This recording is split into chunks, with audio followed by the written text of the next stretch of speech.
This is your community radio, 1116 DXAS, communicating Christ in our world. Ang oras sa buong Pilipinas, alas 9:30 ng umaga. Mga usapang pampamilya at mga usapin ng tamang pagpapasya. Abay, sasaan ka pa? E di siyempre, dito ka na makinig sa Family Matters.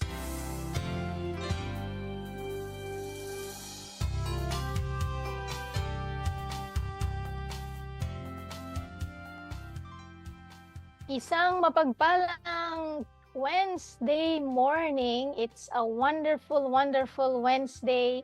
July 1, 2026. Grabe, unang araw na ng buwan ng Hulyo. Natapos na natin ang kalahati ng taong 2026. Kamusta po kayo?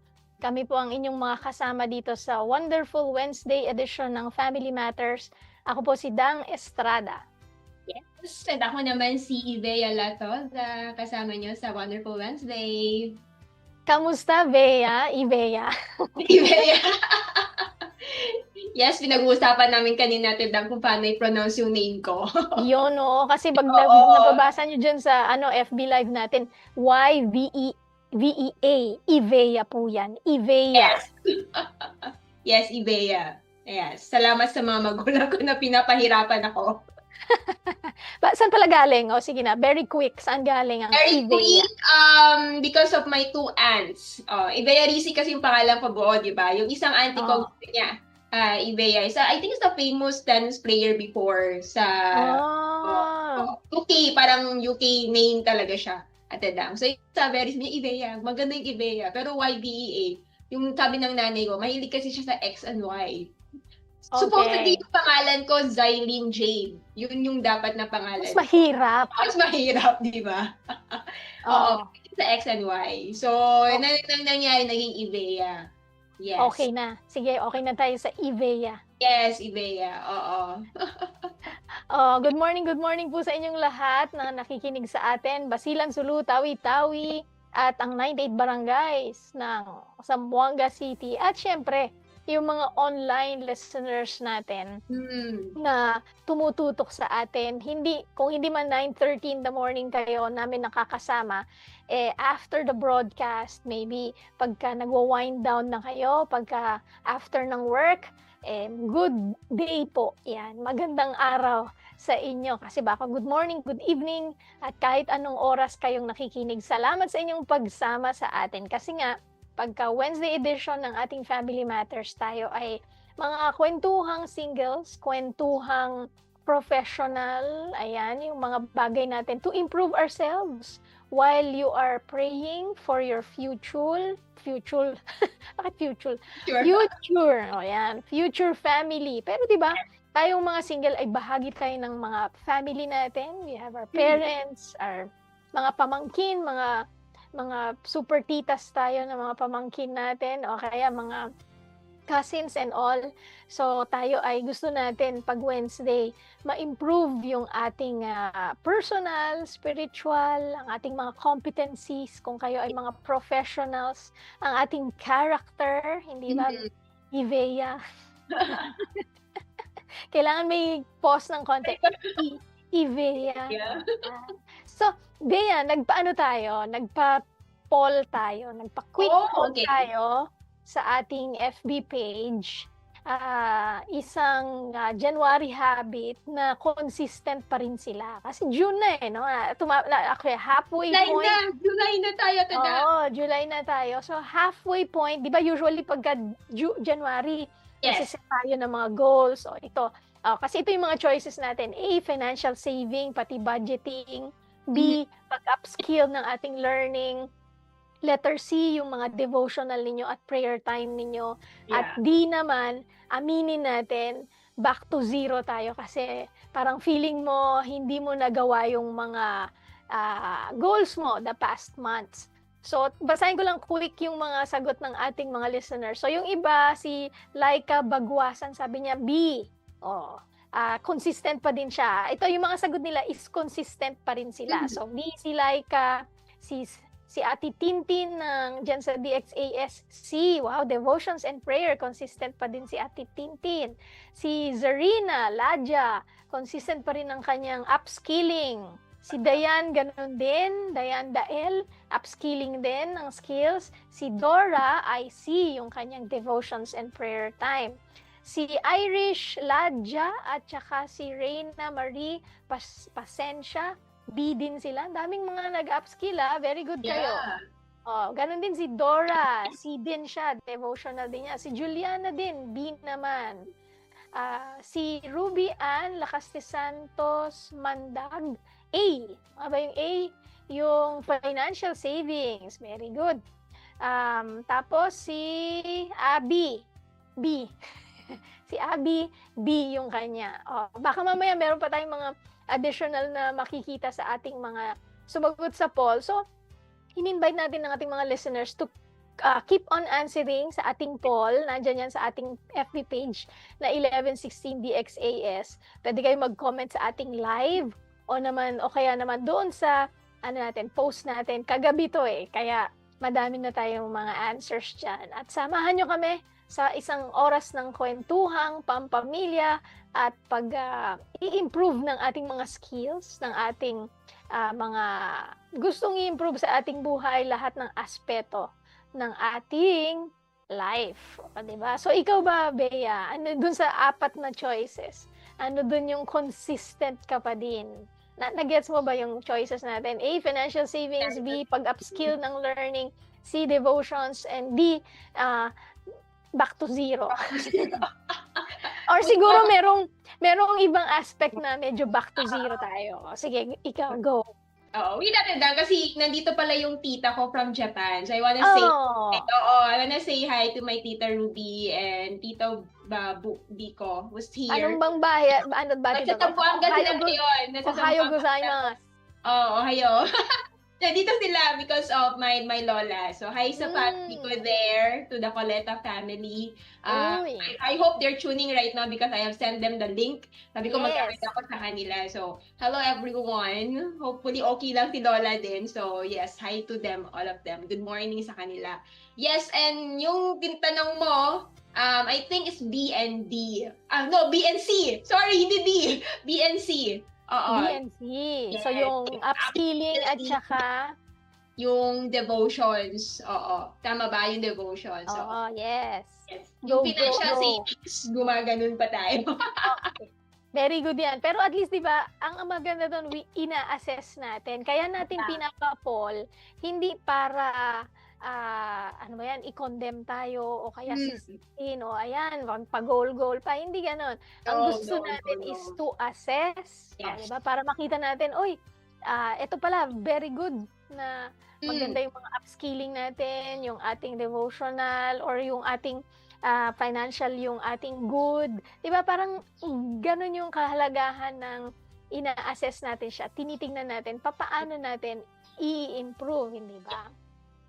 There's always a room for improvement. Oo. Yes. Kaya napakahalaga na mapag-usapan natin to para we can continue to master the art of consistency. Yan. Ikaw ba, Kaya? Kailan mo natutunan yung yung art of consistency? Very late na. Alam mo yung nasa 30s ka na, definitely, yung mga bagay na yun na parang, I have to be consistent on one thing to another thing, then to another thing. Kasi, habit kasi din yan yung discipline. Yes. To yourself, in order for you to master the consistency. Hindi siya ganun kadali, actually. Tapos, depende din sa the way you motivate yourself or others motivate you, or kasama din yung sino yung kasama mo, sino kausap mo. Kasi pag may mga kausap ka na very complaining or very chill, na parang, ay, dito lang tayo, okay lang. Parang naano ka na din, okay, sige, chill lang muna tayo. Pero pag may mga kasama ka na very goal-oriented din, na parang they are seeing and looking into a light na parang mas maganda ito. So you're having this kind of motivation and thought na, I want also to have that kind of perspective. So, very late na ate Dang, like around 30s na siguro nung yung importance ng consistency. Kasi at some point in my life, parang naisip ko na parang I'm a very goal-oriented person, and along the way, hindi nangyari yung mga gusto mong mangyari na parang, ay, oo, na-discourage ka na parang, wag na lang natin tong gawin, hindi naman nangyayari eh. Then suddenly, nag-iba na yung perspective mo as you grow na parang no. If hindi nangyari, ibig sabihin is either redirection siya ni Lord or hindi talaga siya para sa'yo or kailangan mo pang i-improve yung bagay na kailangan i-improve. So, maraming nagbabago along the way. I-point natin yun, ano? Kasi di ba, madami talaga na nag-goal. Ako, ang dami ko ding goals na hindi natupad Yes. at hindi nangyari. Tapos ang feeling mo na baka hindi para sa akin o kaya ay baka hindi ito yung ano, possible nga talagang redirection yon or baka naman talagang kailangan mo lang i-develop pa yung character, yung skill for Yes. that particular na goal na gusto mo, di ba? So, yung nakakalungkot kasi pagka nawawalan tayo kaagad ng gana kasi gusto lang natin yung high, nung excitement, bagong trabaho, bagong project, di ba? Kaya yung point number 1 natin is myth of motivation. Di ba? Na parang motivated ka lang kasi, di ba? Ako noon may mga bagong bagay, bagong gitara, bagong gadget, yun na, pagka may bago, di ba? Bagong taon, yan. Pag bagong taon, ang dami nating gustong sinusulat na mga goals, pero sometimes the goals become unrealistic din kasi. Di ba? Parang, sigurado ka ba dyan sa goal mo na yan? Gusto mo kaagad ng millions na financial breakthrough, yan lang na to 20,000 na sweldo mo, hindi mo na budget ng maayos. Yes. So, paano ka bibigyan ni Lord nun? Gusto mo kaagad yung managerial level or business owner ka, pero hindi ka naman marunong maging mabuting subordinate, hindi ka marunong mag-submit sa boss mo ngayon. Paano ka magiging mabuting boss in the future? Yes. Diba? So, yung motivation, maganda talaga yan. Maganda mag-goal setting. Pero kailangan yung small increments ng skills na dinidevelop natin. Kaya ang ganda nung tanong natin is, yung bang upskilling natin, nagli-level up siya? Ginagawa ba natin yung small steps natin para marating natin yung gusto talaga nating gawin? Kasi pagka puro motivation lang, tapos biglang magkakaroon ng disappointment or nabe-burn out tayo kaagad, yung emotion natin bababa kaagad, so biglang ayaw mo na, sobrang hindi naman siguro to kumbaga walang nag-help din sa'yo, walang nag-guide sa'yo. Gusto ko yung sinabi mo din, Bea, na are we surrounding ourselves with people na with the same desire and motivation na yung goal natin, that we will, yung mga tao na mag-walk din sa atin alongside, di ba, Bea? Yes, correct. Oo. Definitely, there's a change. Kasi when I have met people na ganun yung pag-iisip nila, kaya pala nun sa Bible na parang good character corrupt good character. So you really have to pick people with good character. That because it will influence you to be having a good character as well. So very important talaga yung sino friends mo. Kaya pala before, I don't know tama ba yung sinasabi nila now? Tell me who your friends are and I will tell you who you are. Who you are. Oo. Birds of the same feathers are the same bird. Akala ko, it makes a good feather duster. Madami kasing variation yan. Maraming variation yun. Pero yes, very important of choosing people that is not just on this area of, friendship or what, but area of you and your friends, iron sharpens iron. And then, really motivates you to be a good person or motivates you to be closer with God and motivates you that there's something good in you. Oo. Kung may mga kaibigan ka na, tingin nila sa'yo, eto lang, parang babaw ng tingin sa'yo, I think that's a not good a person to be with. Oo. Maganda yung person na can see good things about you na parang kahit hindi mo nakikita sa sarili mo, but these people so, no, you're good at this one. Why not try this one? Kasi minsan nga, hindi natin nakikita yung good sa atin, especially pag may mga madami na tayong experiences, tas it seems like na para puro pangit yung tinitingnan sa self natin. Kasi because of those discouragement, because of those people telling you different things which is nakaka-discourage talaga. So, I remember before, because I'm a nurse by profession, naalala ko talaga dati, kasi di ba payat ako, Tedang. Tapos sabi niya, paano mo kakargahin yung pasyente mo? Ang payat-payat mo. Parang ako parang na-degrade ako na parang sa isip ko, ganito pala yung ko, hindi ko kaya yung pasyente ko. Pero, in reality naman, there's a lot of options and way of how to do that. So, parang, Correct. yeah, that's why, guys, please, dahan-dahan din tayo sa mga pananalita natin when it comes to other people as well. Oo. Hindi sana sinabi mo, matibay itong mga bones and muscles ko. Maliit lang yan, pero strong yan. Yes.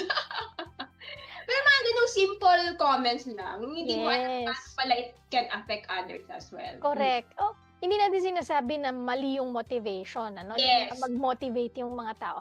Ang sinasabing myth dito, pagka puro motivation lang. Walang goals, walang steps na siniset kung ano yung gagawin mo consistently. Kasi pag halimbawang nawala yung motivation mo, hindi mo na gagawin eh. Hindi na. Diba? So, may point na kahit hindi ka motivated, you do it anyway.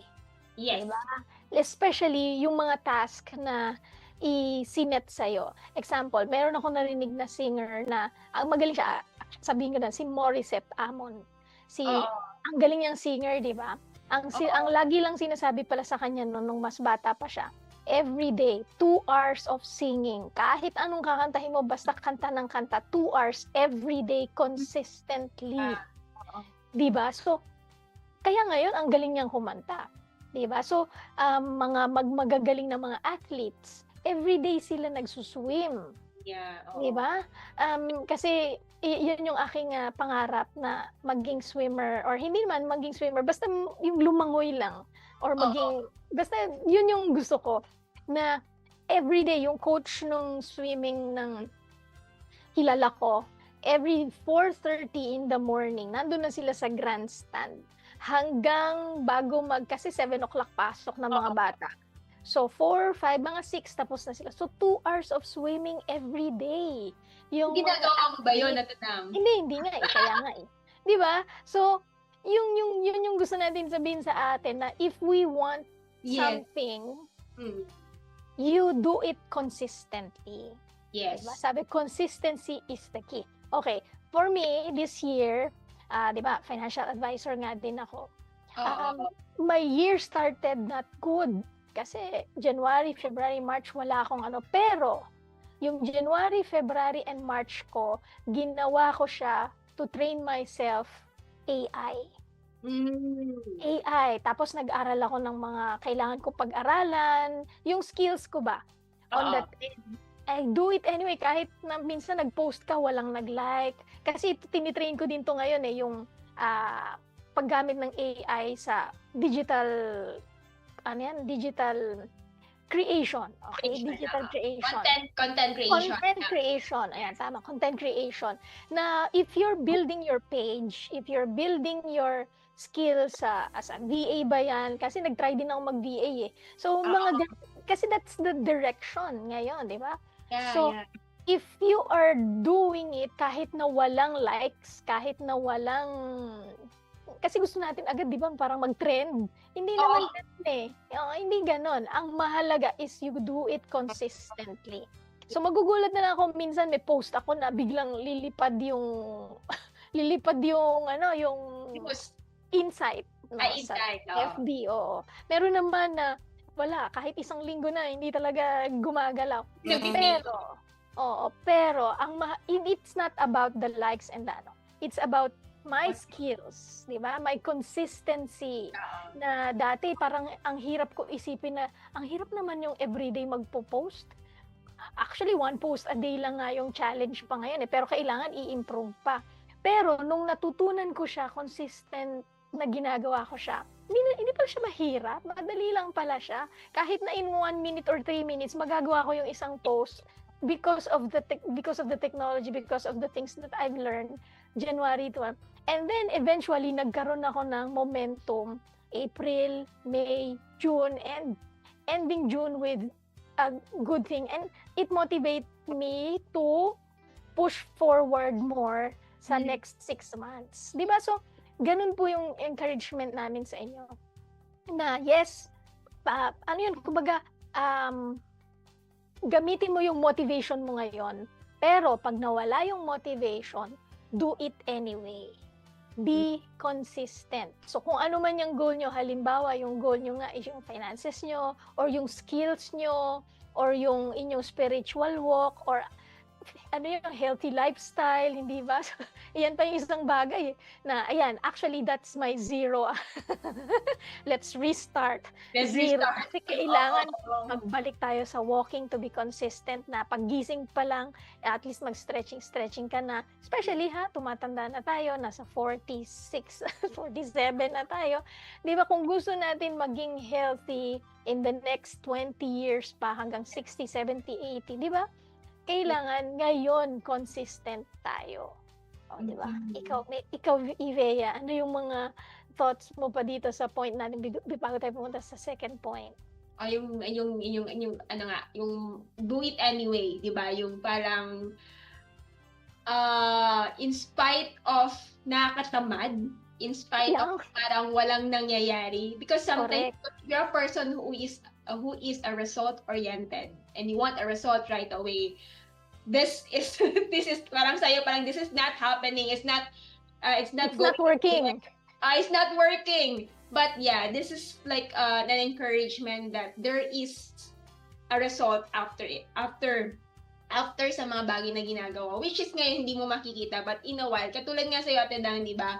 You do it. But then again, hindi mo pa nakikita yung result. But in a way, nakikita mo yung nagiging consistent ka at nagiging madali sa'yo. So same thing with me, sabi ko, okay, like, reading, like, I really love to read. So I really have the time to, take a book, like an hour to read it. Because for me, reading is actually helping me with speaking, communicating, my ability to think, and also yung comprehension. Reading helps me with my comprehension that understands more. It gives me more the horizon to see when it comes to reading as well. So yun yung one thing talaga na realize ko. Kasi di ba nowadays, kung people consistency to doom scroll, yung nagiging perspective mo is about all the things that you see in social media. So that's the effect of being consistent to something na hindi maganda. Which is, guys, I encourage you to be consistent on something it is good. Kaya nga sabi natin, do it anyway. Kahit nawawala na yung motivation mo, do it anyway. Because do not think yung ngayon lang, think of something, what can it do in the future for you. Yes, kasi yung, tama yung sinasabi mo na pwede din naman na consistent mo nga ginagawa, pero mali.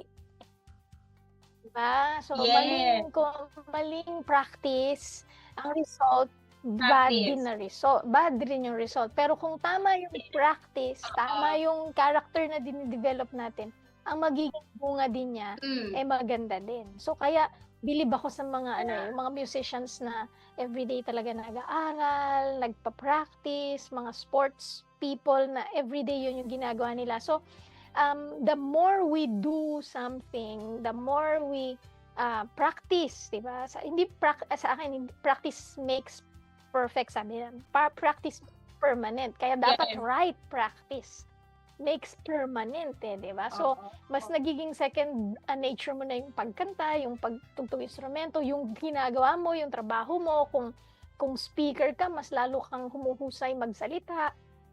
Kung sa mga ginagawa natin, diba? Partnership, so mas madalas nating pina-practice yun, mas madalas nating ginagawa, mas humuhusay tayo. So, in the next 6 months, what is one thing na you will be consistent in doing, or 1 or 2 things, or every aspect of life mo, ano yung magiging consistent na gagawin mo? Every night ba, magbabasa ka ng Bible, magpe-pray ka, every gabi ba, or umaga, mag-walking, to unload yung mga iniisip mo. Yun, yung skill na sinimulan mo na, yung sa mga sumagot sa atin, nakakatawa, ang daming mga nag-upskill ng skills nila, tuloy-tuloy nyo po yan. At kung medyo na zero kayo at magre-reset kayo, now is the time. Kasi July 1, set another goal, pero make it realistic. And then yun, surround yourself with people na magmo-motivate sa'yo. Kaya, punta tayo sa point number 2. Nandito yung micro wins. Oo. Why small steps matter? Kasi nga, di ba, sabi, mayroon yung 1% rule, sabi, hindi kailangan 100%. Yun kasi yung dito gusto natin, instant ba? Mabilis. Yung Mabilis. gusto natin, Right away. ang weight mo ngayon ay overweight ka. Okay? Hindi mo naman yan na-gain overnight, di ba? Yeah. Yun, parang matagal na panahon din yan nung bago ka. Consistency of eating. Yes. Ngayon, baligtarin naman din natin. So, consistently naman, maging consistent ka naman ngayon na healthy yung iyong pagkain, mag-exercise ka, o yung isang staff namin dito, i-shout out ko na si Clint. Nag-start siya ng year, talagang bilugan talaga yung aming baby boy. Biro namin sa kanya, he's our baby boy. Kasi pinakabata siyang staff. Bilog talaga siya. Tapos talagang nung na-motivate siya, na kasi nagpa-BMI siya ng katawan niya, sabi niya, hala, ang age na ng katawan ko nasa 40s na, 20s pa lang siya. Okay. So, talagang nag-motivate siya. OMAD siya, nag-exercise siya. Ngayon, ang pogi na ng baby boy namin talaga, lalo kasi, na siya, healthy na siya, at pinagmamalaki talaga niya yung kanyang dating XL na t-shirt. Ngayon, small na daw siya. Galing! Diba? So, 1% rule. Kailangan consistent. And nung nung bumababa unti-unti na yung kanyang timbang, nagma-micro wins talaga siya. Na sineselebrate niya talaga. Tapos, syempre, pag nag-celebrate siya, nagpapakain siya sa amin. Pero hindi siya kumakain. Hindi. Kasi OMAD siya So, gabi siya kumakain lang. So, nakikikain kami sa kain niya. So, yung ganun ba? Na pagka meron tayong motivation, hold on to that and then do it anyway and then celebrate micro wins, 'di ba? So, yun yung kwento ng ating baby boy dito. Ikaw na. At tandang may nagko-comment sa atin. Baka gusto sige, go. shout out natin sila. Sige. Basahin, nababasa mo ba? Nababasa ko naman. Anyway, sige, go. Sabi Sige, dito, basahin mo. good morning, Ate Dang and Ate Bea from Senaida Estrada. Good Uy, morning. mama ko yan. Mama mo yan, okay. Hi, Mama. Oo, nanonood siya sa atin. Di ba masyadong supportive si Mama. Yes, host natin siya bukas sa Family Matters Senior Edition. Diba, alam mo na kung kanino nagmana. Correct. Oo. Then, hi to Len. Hi to my, ladies pala here in Iloilo. Nanonood sila ngayon. Hey, hello, Len. Si Len, si Kate, si Mitch, si Arky. So, nanonood sila ngayon. Yes, very supportive din sila sa akin. And then, meron din si Edna Marcelo. Hello, ladies, sabi niya. Hello. Co-host natin siya kahapon. Tuesday edition naman siya. Diba? Si Ate Edna. Oo. And one more. Yes. Olinad Tolentino. Hi, Ma'am Dang. Pa-shoutout sa mga ALS teachers at learners from Zamboanga City. I hope ALS na radio will make a comeback very soon. Sana pwede pa rin kami mag-program. Salamat at God bless po. Si Sir Danilo, baliktad kasi, Olinad. Si Sir Dan Tolentino. Yan, nag-uuli yan kasi sa atin sa ALS na radyo. So, yes, Sir Dan, welcome na welcome po. Sabihin mo lang, anytime, mag-meet tayo ulit. Actually, gusto ko talaga mag-learn ng ganyan, ALS. Diba? Ano yung, diba? Ano ba yung ALS? Alternative learning school yan. Ano ba yan? Ay, sa mga mga high school yan. Ay, mga school youth. Ikaw talaga. Ibang ALS yung yes, naisip ko. Tignan mo. Ang daming hindi pala yon. Okay, sorry po. Iba yun. Bali-bali tayo. Ayan, happy listening sa ating mga listeners na sumusubaybay sa atin. Ayan. Thank you daw. Thank you. Okay. Sige, tuloy natin. Balik tayo dun sa, sa topic natin. Madaling ma-distract, sorry. Small steps, micro wins. So, ano yung mga small steps na i-improve natin sa araw-araw. Para pagdating ng December, malayo-layo din yung ating mararating. Parang ang liit lang ng 1% no? Pero yung skill na nag-i-improve ng 1% everyday kesa parang isang bultuhan, Oo. hindi. Iba yung difference nun. Di ba yung parang, ito, palaging sinasabi sa atin to nung nag-aaral tayo, pero hindi ko din to na-apply. Yung everyday daw mag-aaral. Pero hindi ginagawa natin, pagkabukas na yung exam, dun palang nag-aaral. Tingnan natin, walang retention. Yes. Di ba? Pero kung everyday mo inaaral, everyday 1% ginagawa natin, mas nagkakaroon ng lasting effect sa atin. Di ba? Yeah. Ikaw, Bea, saan area ng life mo yan nakita yung halaga niyang 1% rule? 1%. Sa akin, I think what makes it different is because there is an improvement. Kahit sa 1% na yon, nakikita Yes. mo yung improvement na kahit hindi mo pa nakikita yung buo result na yon, but there's always something new already about you. Yun yun. Oo. Parang may bago na sa'yo. Parang if you do, pag ginagawa mo, for example, yung AI upskilling, because right now sa work namin, yung tagang ginagawa namin. So, me and my colleague, hi Moses, kung nanonood si Moses from Taiwan. Yes, me and him, we're actually, right now, inaaral namin on how to do yung curriculum namin with a better slides. Ngayon may AI na gumagawa ng gano'n. So, it's really good. Yung hindi ka na mag-iisip ng mga lalagay mo sa slides mo, sila na magbibigay ka lang, magpa-prompt ka lang, sila na yung gagawa for you. So, yung inaaral namin because inaaral namin yung consistent design namin for every curriculum STEM. So, we give time. Like, for ngayon, after this, mag-meet kami, like, we'll give 2 hours to do that. You know, to just explore and see. And then later, nakikita na namin, may improvement na. On the next meeting, nagugulat na lang kami, oh, we can do this actually, or we can actually do this also. So, nalalaman na namin paano to give a better prompt, to have a better results.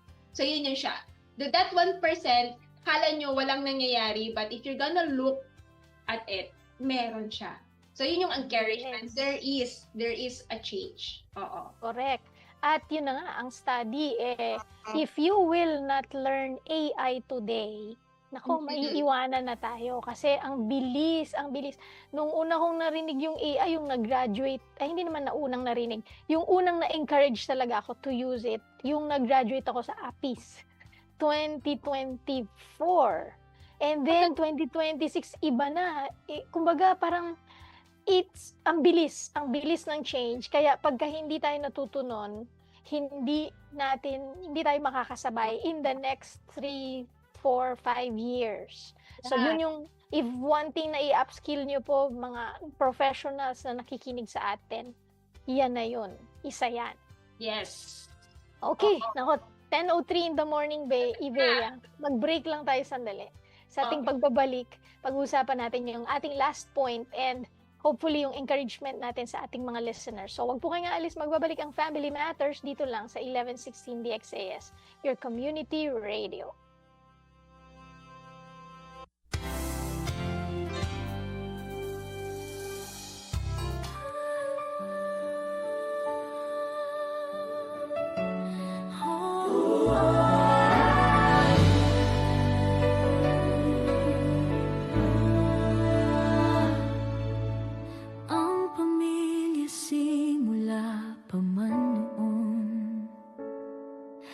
Ang Diyos ang nagbuo at nagdisenyo. Sadyang kay ganda at mahalagang pundasyon, tayo ay bahagi ng dakila niyang plano. Oh, pamilya, tayo ay manalangin. Panginoon, maghari ka sa aming tahanan. Panginoon, ikaw ang manguna sa aming buhay. Ang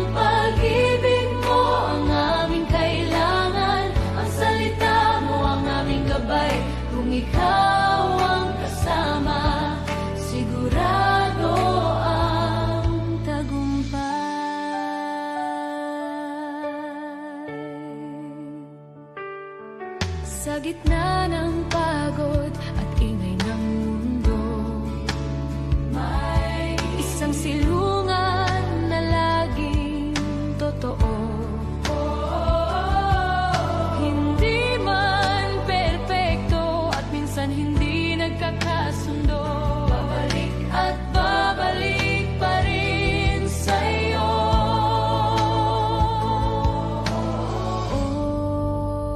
Oh, pamilya, tayo ay manalangin. Panginoon, maghari ka sa aming tahanan. Panginoon, ikaw ang manguna sa aming buhay. Ang pag-ibig mo ang aming kailangan. Ang salita mo ang aming gabay. Kung ikaw ang kasama, sigurado ang tagumpay. Bawat ama, ina at anak, bawat mag-asawa, lolo at lola, Panginoon, sa iyo namin inaalay.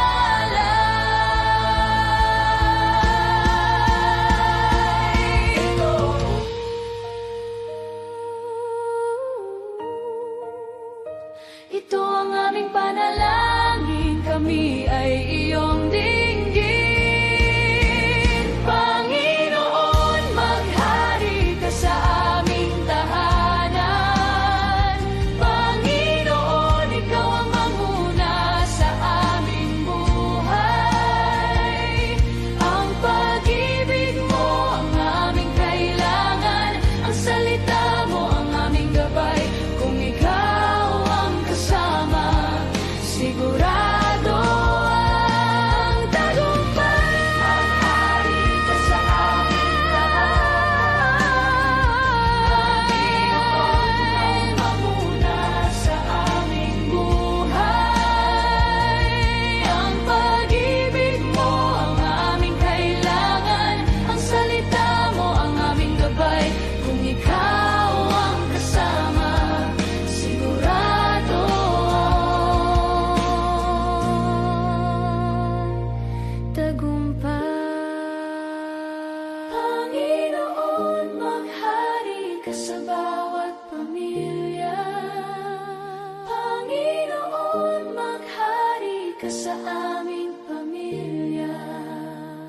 Panginoon, maghari ka sa aming pamilya.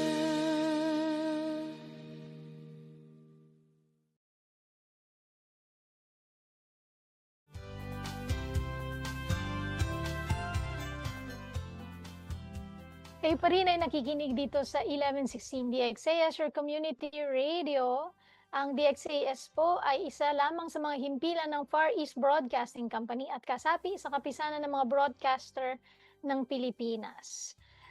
Kami po ay sumasahimpapawid dahil sa biyaya ng ating Panginoon.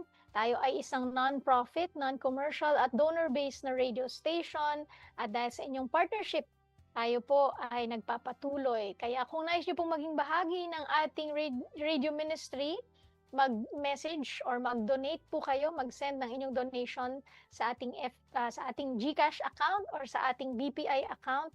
Naka-flash po ngayon sa inyong screen. At kung kayo ay nagpadala ng inyong donation, please message us para naman po mapasalamatan namin kayo.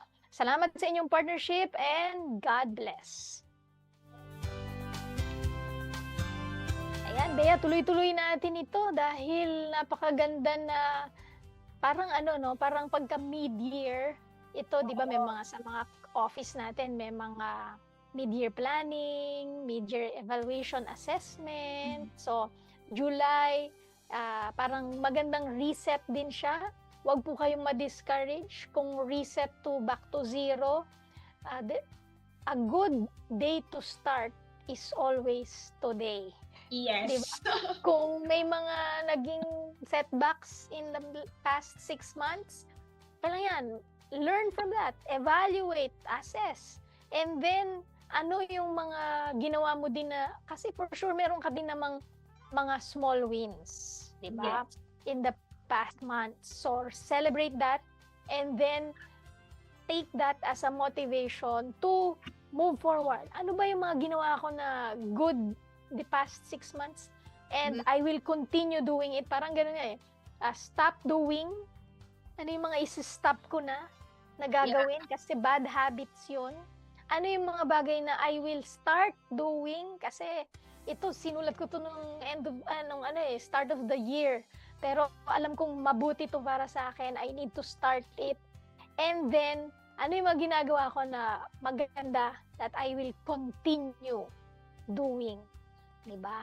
Nagagawin ko. And siguro kung merong pinakamagandang motivation na po pwedeng gawin at maging reason, hindi pala motivation, reason, the why you're doing this, kasi our life, kung sino tayo, ang boss natin, yung Panginoon.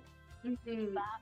We're working for an eternal boss. We're working for God. Na yung mga goals na ginagawa natin, kasi gusto natin mag-glorify natin si God.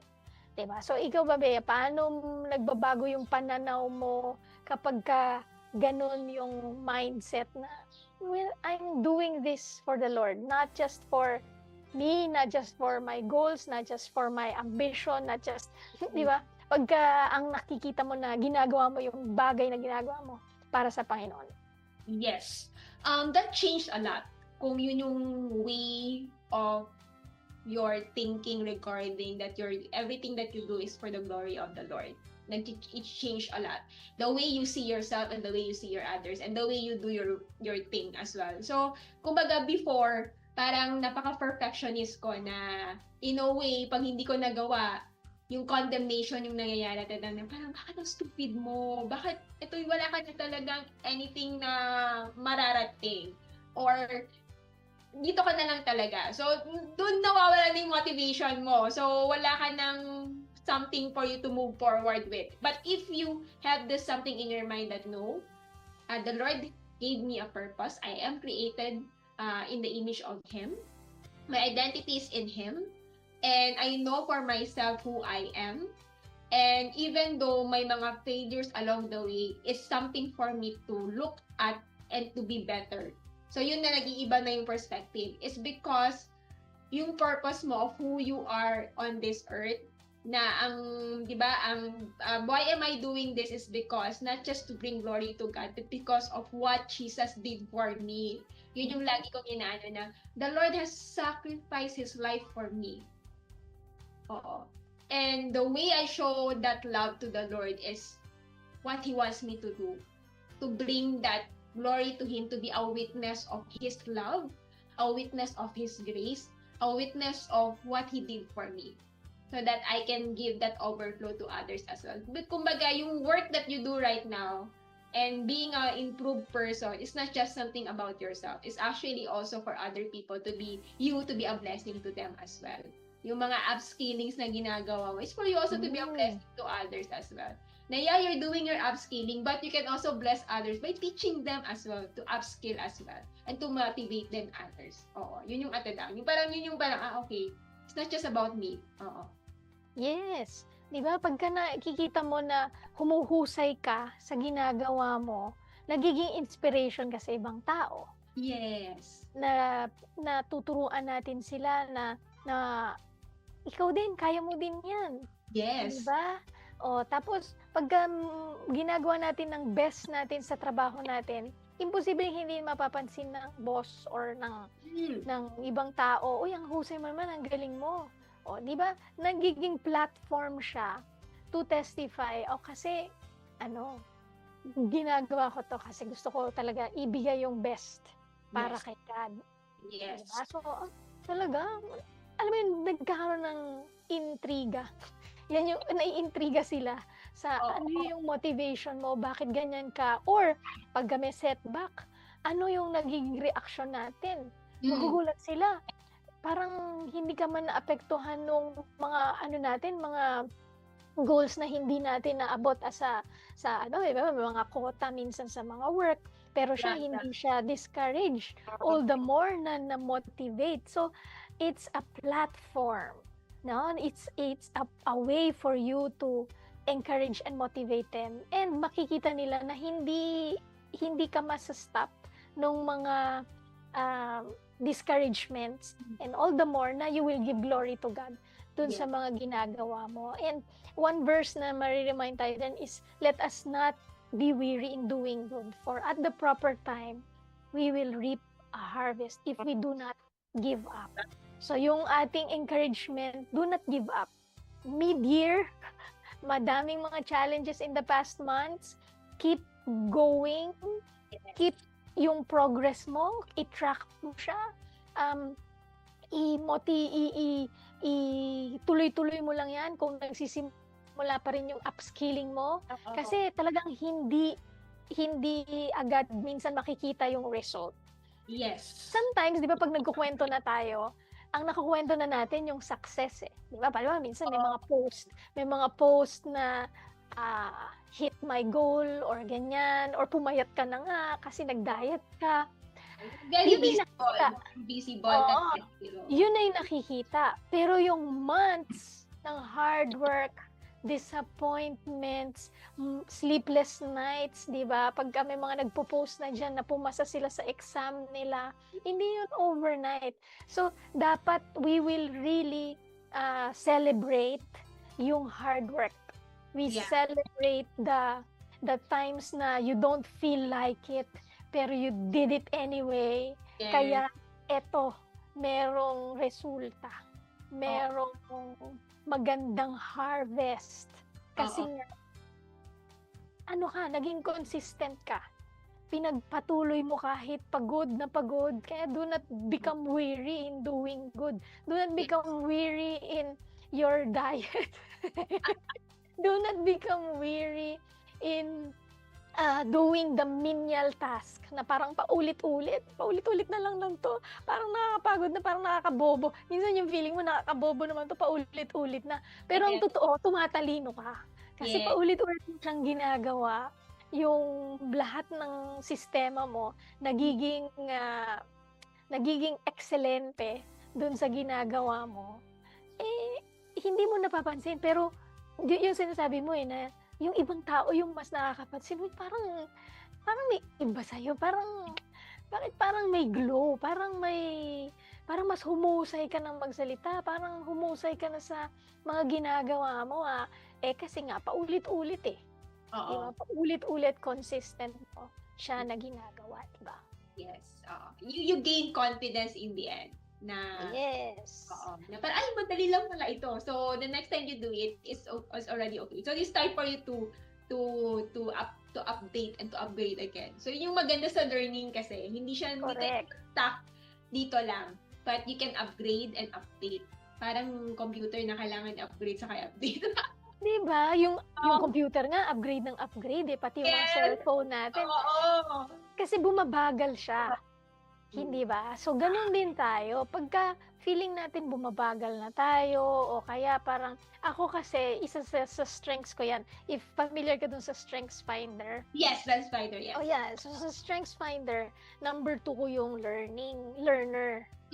So, kaya, ako, pag naboboard na ako, ibig sabihin nun, I'm not doing something new or something na hindi ko pa alam. Kasi gusto ko yung nag-learn every day. Kaya, ano yung tag dito? Salamat sa strength na yan na binigay ni Lord na gusto mong learn.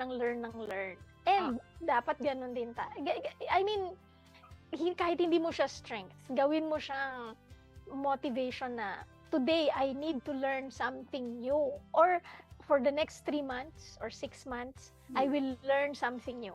Okay, halimbawa, yung learn a new instrument, or learn cooking, or learn anything. Di ba na, sa'yo na gusto mo gawin. Di ba? Malay mo, dun mo ma-discover yung bagong career. Yung bagong career mo, katulad dito. Di ba?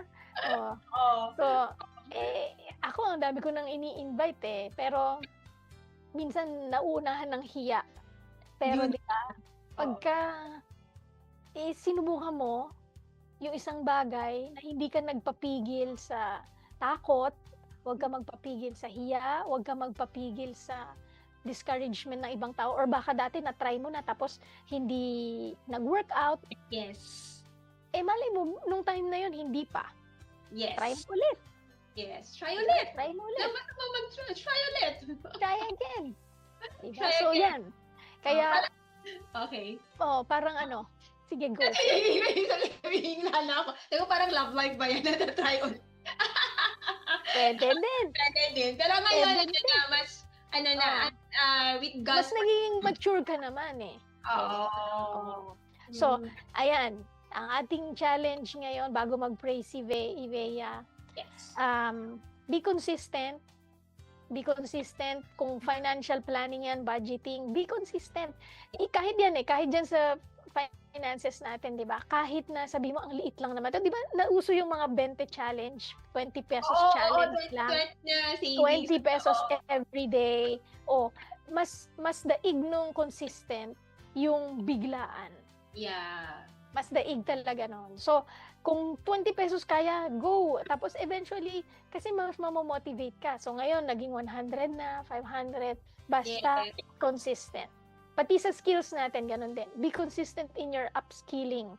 Kahit yung new skill na dinidevelop mo, give it 1 hour every day or 2 hours every day. Di ba? Kung meron kang 8 hours job, Set a time.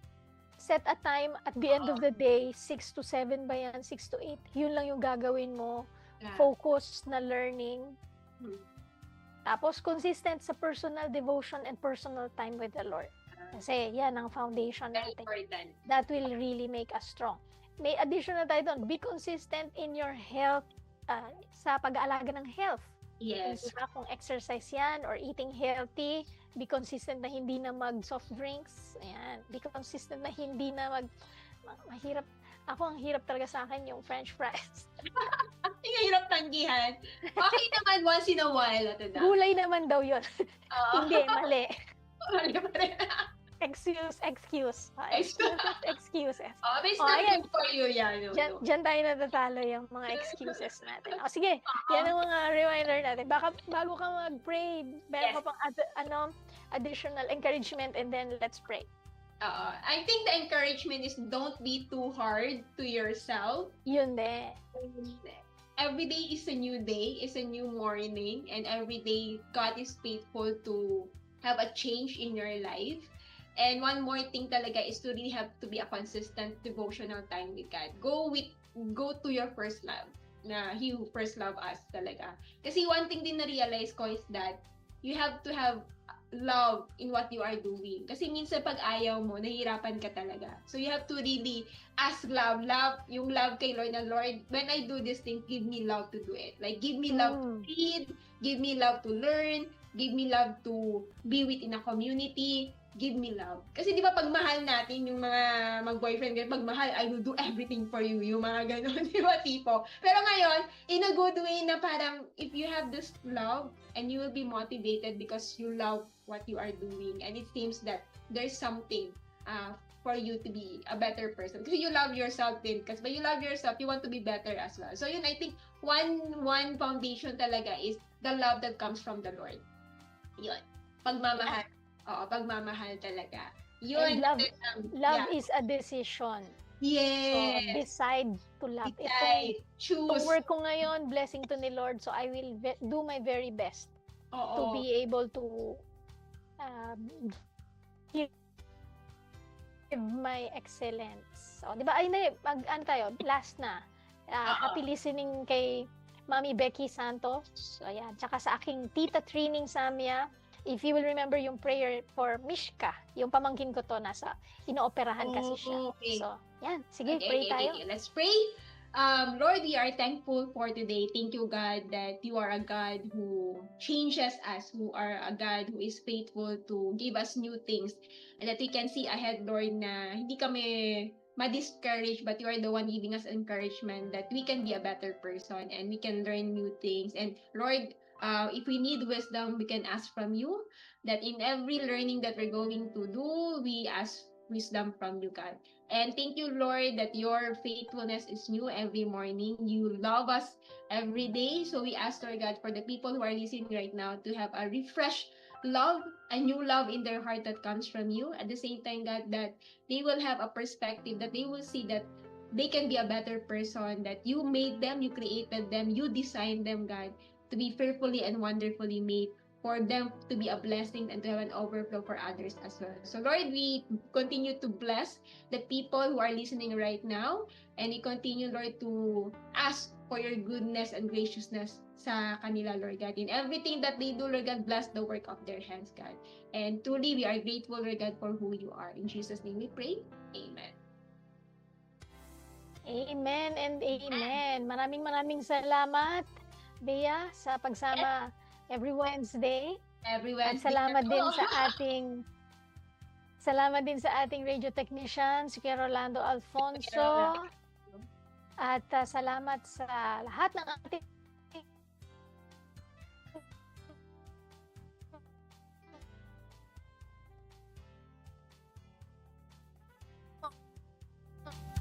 listeners na sumasama sa atin. Ang Family Matters, bukas naman ang elderly edition ng Family Matters natin. Susunod na ang programang Radyo Singkaman kasama si Uto Mubin. Magkarinigan tayo muli. Ako po, si Dang Estrada. At si Ivea Latosa. Ivea. Ang Family Matters po ay kasama niyo sa pagtataguyod ng pamilyang Pilipino. God bless everyone.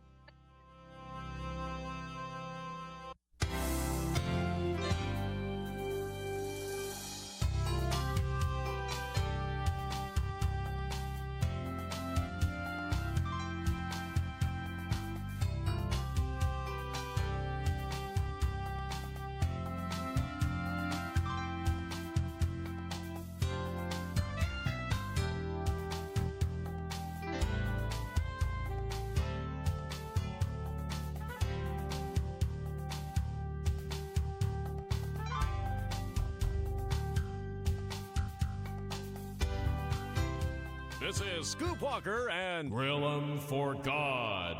We're here today with Andy Blunder, who stands out as a Christian. Thanks, Scoop. That's Bolander. Right. So tell us, Mr. Blunder, what makes you different? Well, I just read my Bible and pray, Scoop. Without using bumper stickers, people still know you're a Christian. Why? Well, it's kind of amazing, Scoop, but every morning I read the Bible and pray to God, and God takes care of the rest. Is it the church you go to, a certain Bible study you attend? Well, those help, Scoop, but I find that prayer and the Bible really help me to get close to God. Come on, Andy. What do you really do? Well, I'm telling you, a prayer... Andy, our listening audience